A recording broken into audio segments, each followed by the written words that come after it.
All right, so we started looking at 7.6. Let me just see if I can see where we left off. We talked about the strategies for solving. I think we did the first one, right? Did we do that one? Okay, and that told us here to stay between 0 and 2 pi. Okay, did we do the second one? Yeah. Okay. Now this time they did not tell us what to stay between, so we had to figure it out first. Yeah, we did do that one. Period of this was pi. Period of that was 2 pi. Least common multiple, 2 pi. That was the last one we did. Okay.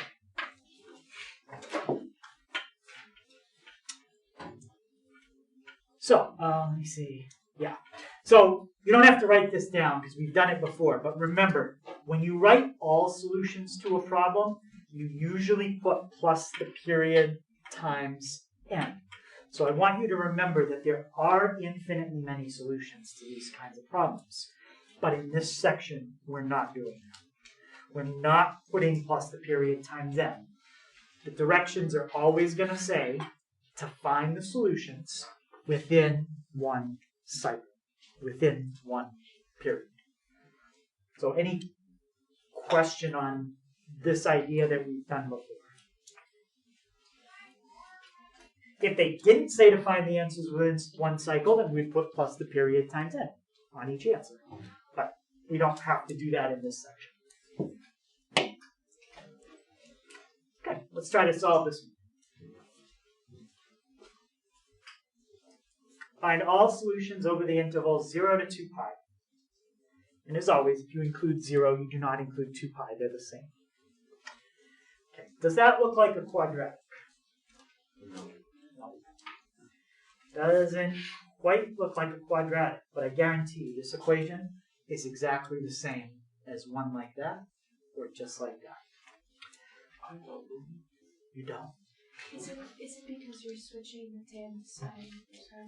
Right. Look at this one. It had sines and cosines. Look at this one. It had sines and cosines. This one doesn't. Well, let's make it have sines and cosines and see what happens. Well, you can keep what's on the right the same. What would the left-hand side turn into? Sine over cosine. So sine over cosine. And now, well, when we write it as a quadratic, we usually don't have a fraction like that. So what would you multiply by to clear your fraction? What is it? Cosine. Cosine. Go to the other term. Multiply both sides by cosine. So now you just got rid of your denominator. And you've got sine x equals what?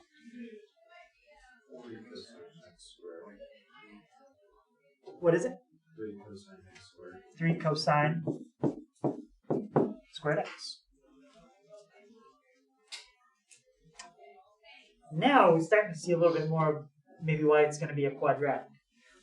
When we start to solve it, whether we're going to use quadratic formula or factor, which way do we do it? What do we have to put well, how do we set it up so it's ready to do that? Isolate 0. Right, we got to get 0 on one side.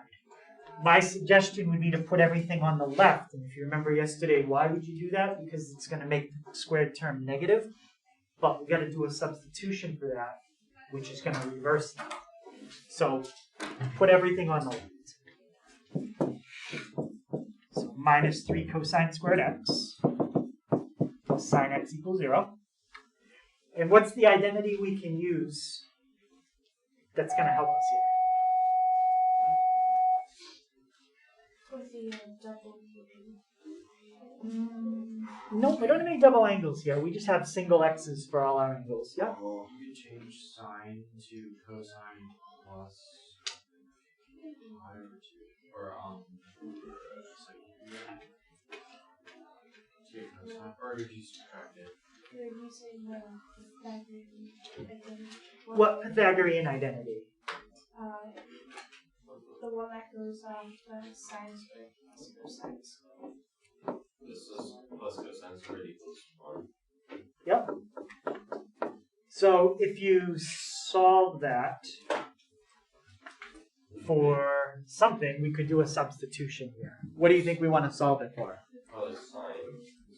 Or, yeah, no, I would solve this. I would solve it for the squared one. Always substitute for the squared one. Yeah. So what is cosine squared? 1 minus sine squared. 1 minus sine squared. Okay, and now what would we do with that?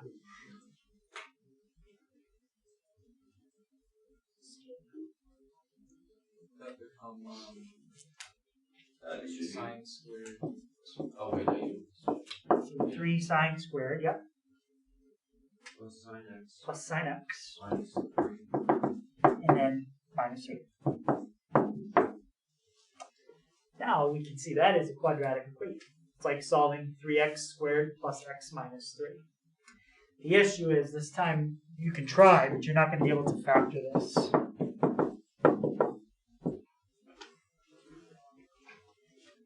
I don't think that one's factorable. If you do, let me know, but I don't think it is. So, how else can we solve it if we can't factor it? Quadratic formula. So let's start by identifying what's A, B, and C in this case. 3, 1, negative A is what? 3. Yeah. 3 is 1. C is negative 3. Now, if you did that on this problem and you started solving it, what are you solving for in this problem? The one I just put the box around. You're solving for, even more specifically, you are solving for x, but you are solving for the thing that's there. So when you do quadratic formula, you write this thing equals, and then you do quadratic formula. What do we have in that spot in our problem? Sine x. So when we use quadratic formula, we are solving for the thing that is right there. So it's going to be sine x equals, and now you do quadratic formula, not x equals. Any question why I did sine x? That's how quadratic formula works, whether you really realize that or not. You're solving for the thing that's right there, which most of the time in algebra is just an x. But in our case, it's a sine x. Okay, who can tell me what's going to go on the other side? Negative 1. Okay, Plus or minus the square root of 1, or 1 squared, plus 4 times 3. minus. Yeah, sorry. 4 times 3 times negative 3.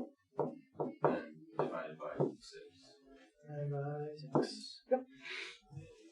All right, let's see what we get. I would simplify some of those and others. Yeah, so yeah, this will become a plus. I agree with that because you're subtracting a negative. So negative 1 plus or minus. What's 4 times 3 times 3? 36. Plus 1? 37. Yeah, we're definitely not factoring this problem. So there's as much as we can do with the quadratic formula. What do I have to do now to get x by itself? Inverse.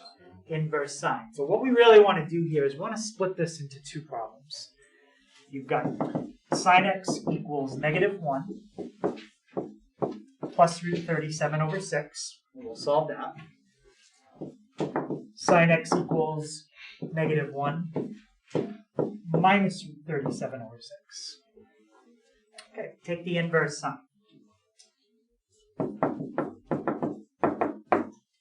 Negative 1 plus root 37 over 6. Now we kind of have to know a little bit about that number to know the quadrants we're looking for answers in. The square root of 37 is about what number? Yeah, it's a little bigger than 6. If you subtract 1 from that, you're going to get something a little bigger than 5.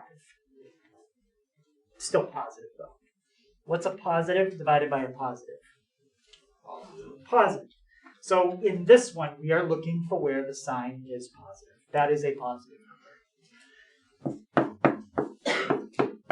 Where is sign positive? Quadrants 1 and 2. So because this is a positive number, it will directly give me my reference angle. So inverse sine, negative 1 plus root 37 over 6. Square root 37. I'm going to use an extra set of parentheses there because I want it to divide that whole thing by 6. Like that. Now, before we hit enter, we need to decide, are we going to do degrees or are we going to do radians for this problem? Degrees? Okay, we're already in degrees, so we'll just keep it like that. Why does it matter between your Because some directions may say you do radians, some might say you do degrees. And then it changes all these formulas a little bit. Instead of like 180 plus the reference angle, it becomes pi plus. Okay, so 57.90. That's our first answer.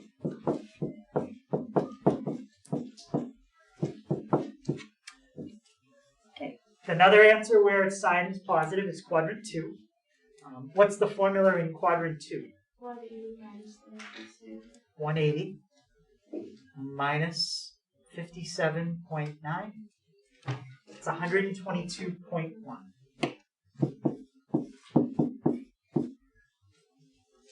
Okay, so we're done with the two answers from plus the square root. Now we need to do the two answers when you minus the square root. Okay, so negative 1 minus root 37 over 6. So now we have to know a little bit about that number. If you take a negative number and subtract something from it, what kind of number do you get? positive?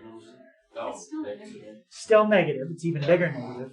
So it's a negative divided by a positive, which is Negative. negative. So now we're looking for where the sign is negative. Where does that happen? Everywhere except for the top two. Yep. So now we're looking for answers in quadrants 3 and 4. Okay, let's get one of them.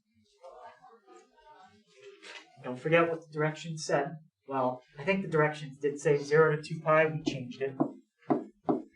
That's okay. But we need to stay between 0 and 360. Okay, inverse sine of negative 1 minus square root 37 divided by 6. What did I type in wrong? Negative 1 minus the square root of 37. Okay, it's possible I didn't type anything in wrong. Let's actually check what that is. Negative 1 minus the square root of 37. Oh, that's why. I'm trying to take the inverse sine of negative 1.18. How high and low does sine go? 1 to negative. That's outside what you can do. So there's no solution to this one. So the only answers are those two right there. Okay, I didn't realize at first that this number was bigger, was outside negative 1 to 1.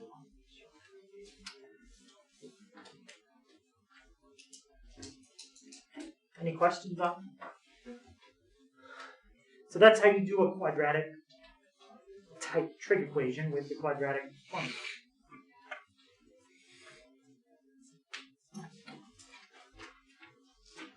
This is another one kind of like we just did. Does anyone want to see another one pretty much exactly like the last one? Okay. It's pretty much the same. It's actually a little easier because you don't have any tangents in it that you need to change to sines and cosines. So just bring everything to the right, substitute for cosine squared, and you'll get a trig equation. That's a quadratic. Okay, let's look at this one. I don't know if we're actually going to use the calculator here. Well, I mean, we use the calculator to do like second inverse or something. Let's try this.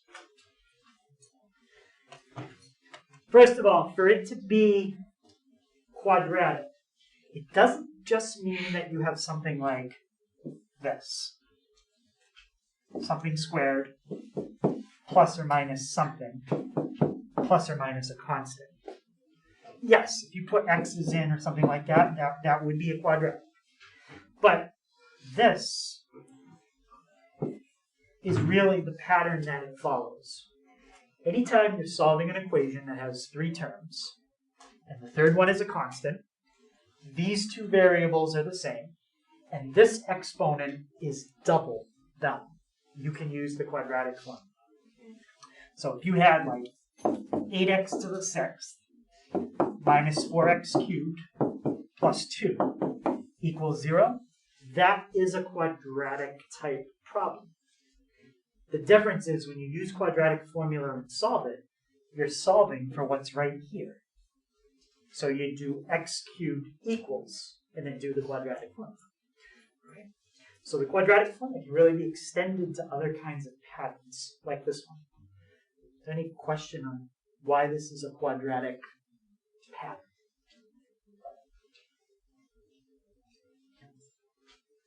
Okay, so let's keep that in mind and see what we can do with this one. Maybe we won't even need quadratic formula. I don't know.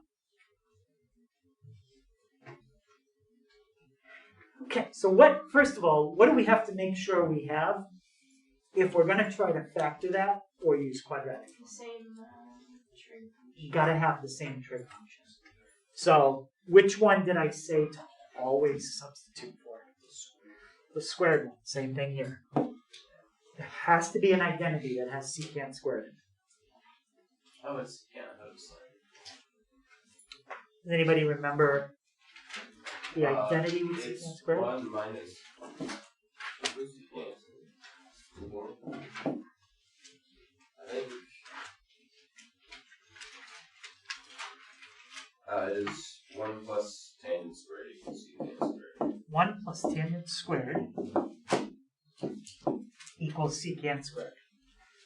And if we substitute that in, it's not only going to change everything to tangents, but it's also going to make this exponent half of that one, which then fits a pattern we can either try to factor or use quadratic formula.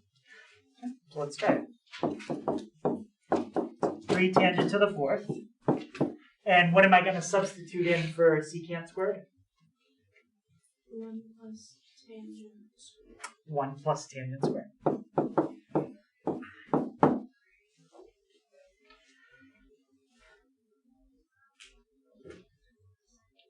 Okay, when we combine like terms, what do we get there? 2 plus tangent squared. And let's bring everything to one side. So we've got 2 plus tangent squared. Did I forget my plus sign? Sorry. So we have 2 plus tangent squared. And we're going to bring all that to the left. So 3 tangent to the 4th. And if we put it on the left, what's going to come right after it? Tangent squared. What do you mean? So we're putting everything on the left. Oh, never mind. Minus. Tangent squared. Minus 2. Any question on the substitution or putting everything on the left? Let's try to factor it, because if we can, that's easier.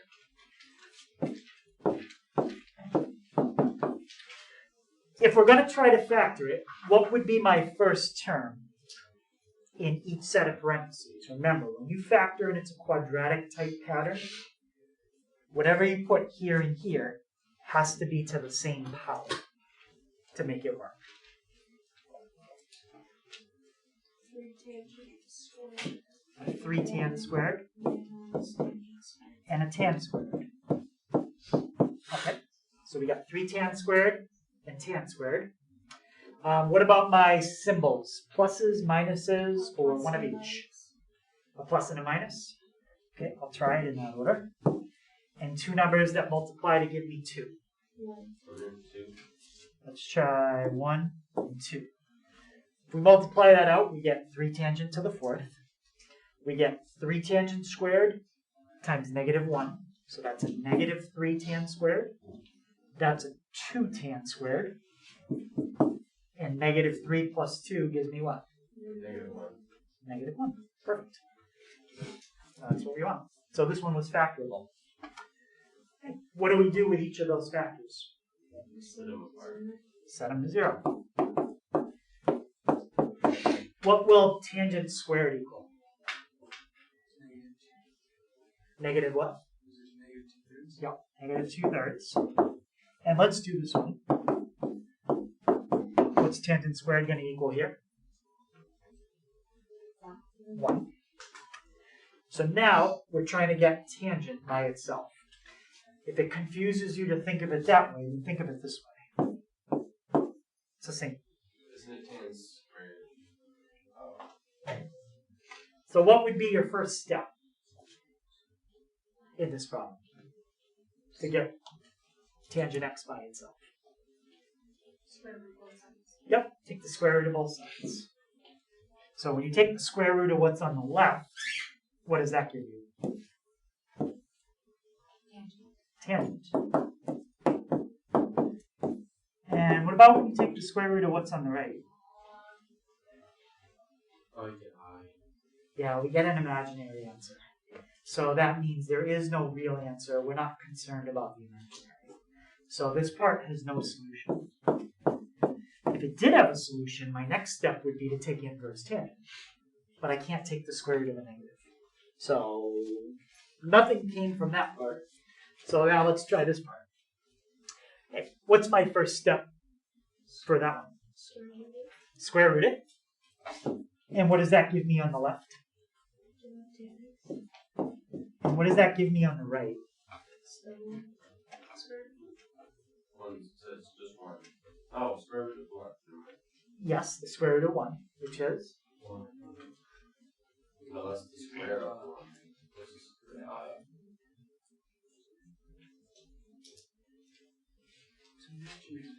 it's 1. Well, I don't see any negative there, so we're not taking the square root of a negative. So there's no imaginaries. It's just 1. It's just square root of 1 is 1. That's true. What? It's also negative. Negative 1. There's 2 answers when you take the square root of 1.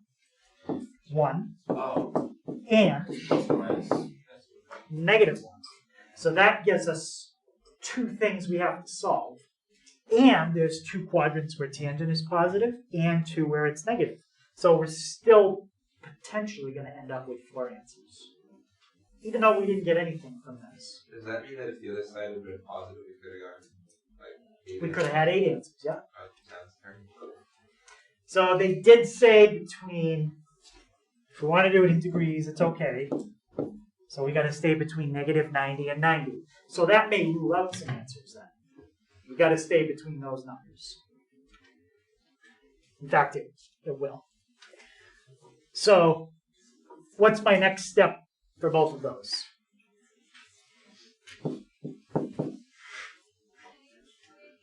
Inverse tangent. Yep, inverse tangent of 1.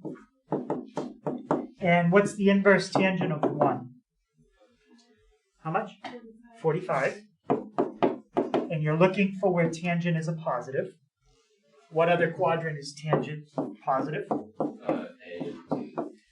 Okay, we got A. T. What about third quadrant? Yeah. So that should be 180 plus 45. Well, that's out of our boundaries, right? Yeah, let's write, what would it be?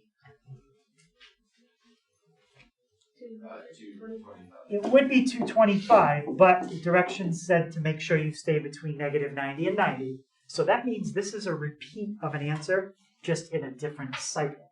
Because the period of this function is 180, if you add 180 to that, what do you get? 225. It's the same answer. You're just giving me the answer in one cycle, and then you're giving me it later. You don't want to give me the same answer repeated. All right, now how about this one? Tangent of x equals negative 1. What is the inverse tangent of negative 1? Negative 45. And it is okay to leave it as a negative because they said to. Negative 90 to 90, so that's fine. Your reference angle is still 45. Where's the other quadrant where tangent is negative? We got this one. That's the one we just got, negative 45. Second. Second. 180 minus your reference angle would be what? It'd be 225 again. Well, it'd be negative 225. Your reference angle is 45. But Reference angles are always positive. 135. No, reference angles are always positive. So 180 minus your reference angle, 135. and this is 45. Oh, sweet. Okay. So it would be 135. But again, the 135 is beyond negative 90 to 90. So even though it looks like we could have gotten 8 answers to this problem, after we went through it, it ends up with 2. Any questions on 45 and negative 45 or pi over 4, negative pi over 4 radians?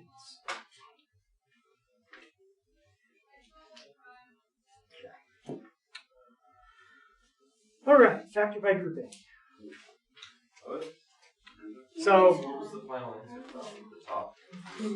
Plus or minus 45 degrees? yep, plus or minus 45 degrees.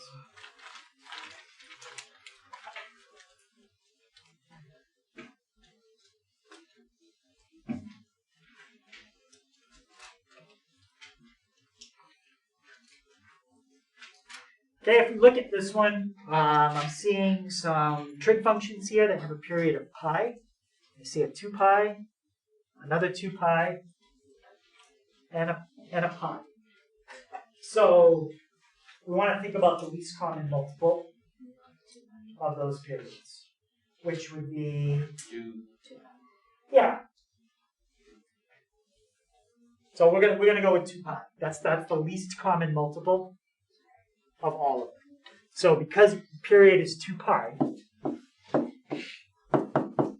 that's where I want you to leave your answers. If we want to do degrees, that's okay. We could do degrees. Okay, so factor by grouping. What do the first 2 terms have in common? They both have some sort of. Okay, so let's pull that out.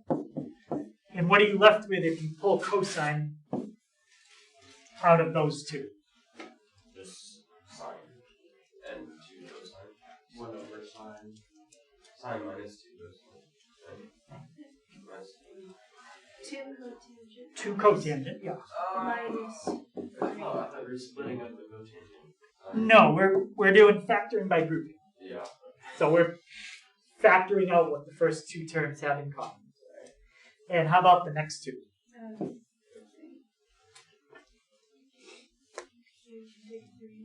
We could take a 3 out. And if we take a 3 out, what are we left with? 2 cotangent x minus 3.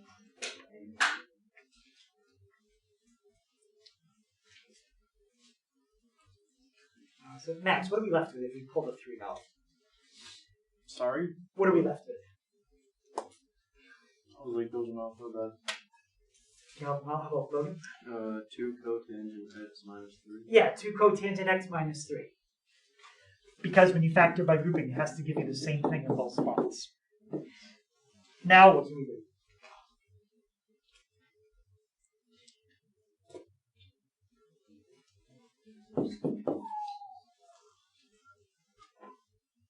Rearrange so that you have 2 cotangent x minus 3 and then plus. 2 cotangent x minus 3. Oh yeah, so then multiply by cosine of x plus 3. Cosine x. And then what did you say? Oh, plus 3. Plus 3. So what was this stuff? So we're factor by grouping. We're just doing it with trig instead of algebra. What happens to sine? Oh, you put them back in. When you factor by grouping, then you pull out what both of these terms have have in common? Okay, what would we? Yeah. So what would we do with that now? We can set All right, tell me your two equations you would do.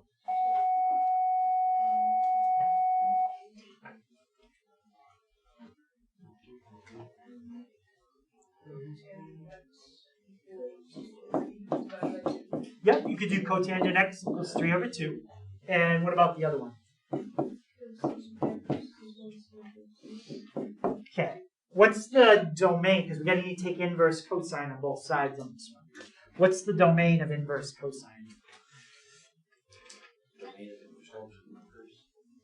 No, it's very limited. It's -1 to 1. You can't take the inverse cosine of -3. So that part doesn't give you any solution. Now, we need to get rid of this function. What function do I have there?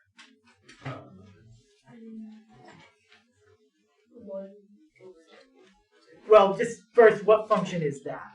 That's cotangent. How would you cancel out the cotangent? You would do inverse cotangent if you had a button for it. But you don't have a button for inverse cotangent. You do inverse sine over inverse cosine over inverse sine.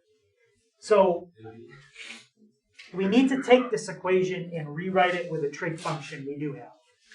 So If the cotangent is 3 over 2, what else do you tangent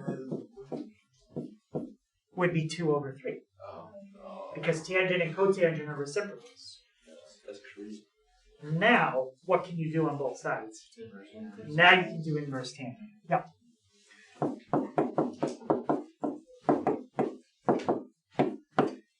All right, and what quadrants are we looking for answers in?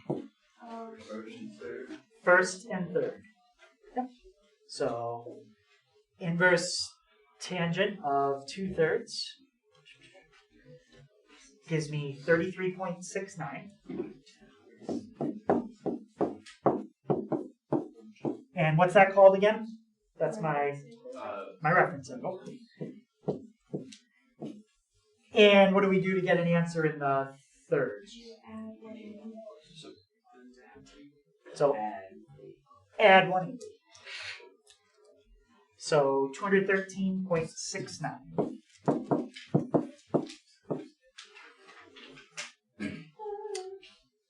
Any question on that? So there's a few different things to kind of keep track of. That's a trick we hadn't seen yet, where we had to flip it because we didn't have a button for that inverse trig function. But that's how we did it.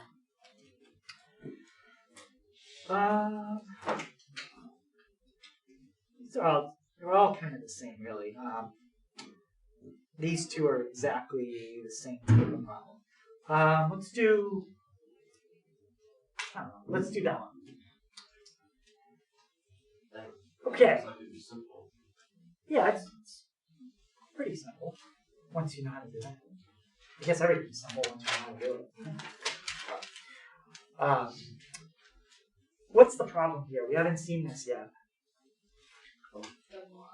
Yeah, we have a double angle. Not only do you have to have the same trig functions, but you have to have the same arguments. You cannot have a 2 in front of that x. So what can we do to get rid of sine 2x? Use one of the identities. Yep. What's the double angle identity? You only have one choice. 2 sine x times 2 sine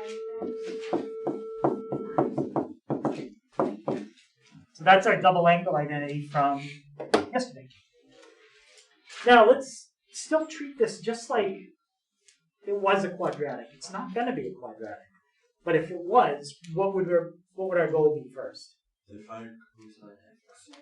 We would be trying to get them all to the same trig function.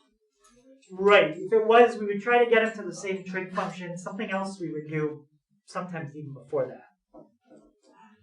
Equal to 0. Get it equal to 0. Yep. The easiest thing to move this time would be what's smaller, or what's less right, the sine x. So 2 sine x cosine x minus sine x. Now, what can you do with that left-hand side?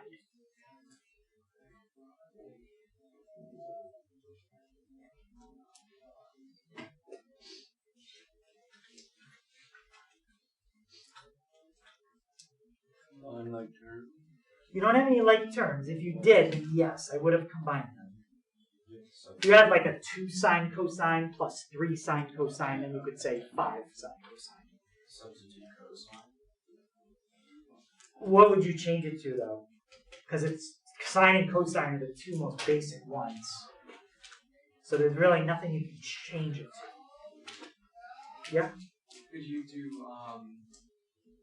sine x and then times in parentheses 2 cosine x minus Factor out. Yes, factor out. And what did you say next? the 2 cosine and then minus 1. So you factor out sine because they both have that term in common. And now you have something times something equals 0. And what do we do with each one of them? Sine equal to 0. Sine x equals 0. And what would cosine x equal? 1/2. I feel like we've done that one before. Where the sine equals 0, think of your graph. Let's check our cycle. 0 to 360. It's just 0 pi. 0 and pi.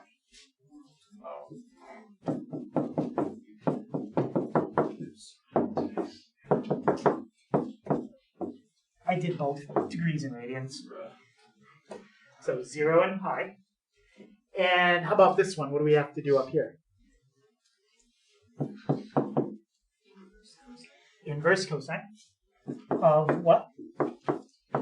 Good.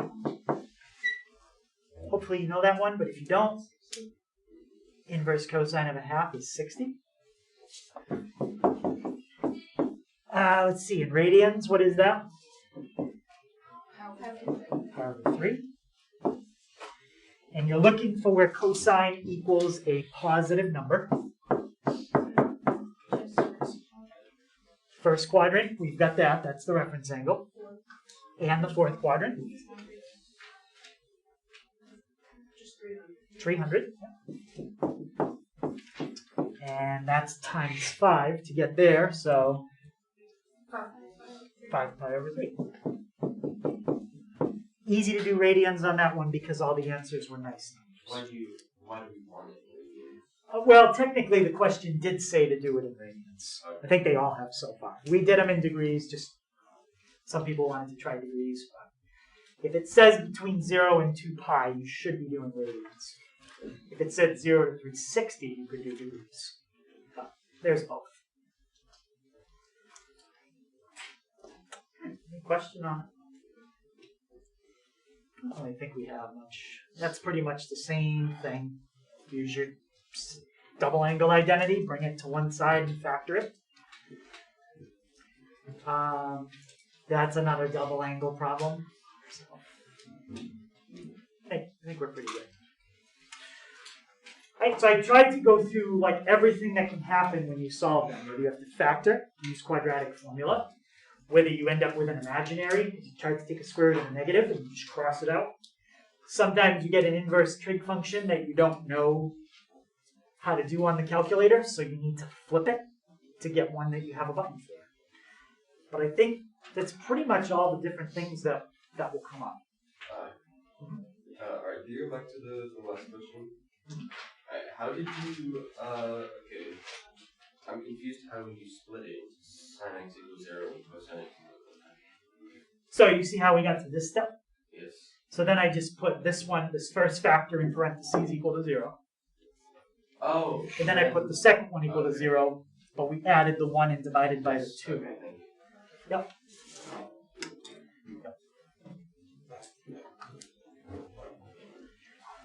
Okay, so I think we did some of this. We did 1 through 10. So I need to fix this. Let's try.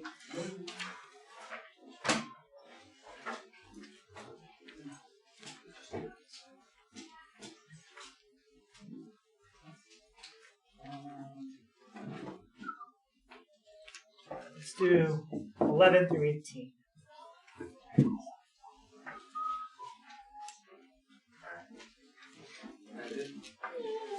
Now, 11, 12, and 13 are already factored for you, so they've done the first step. The rest of them, you got to do the full thing, 14 to 18. Alright, that's 25.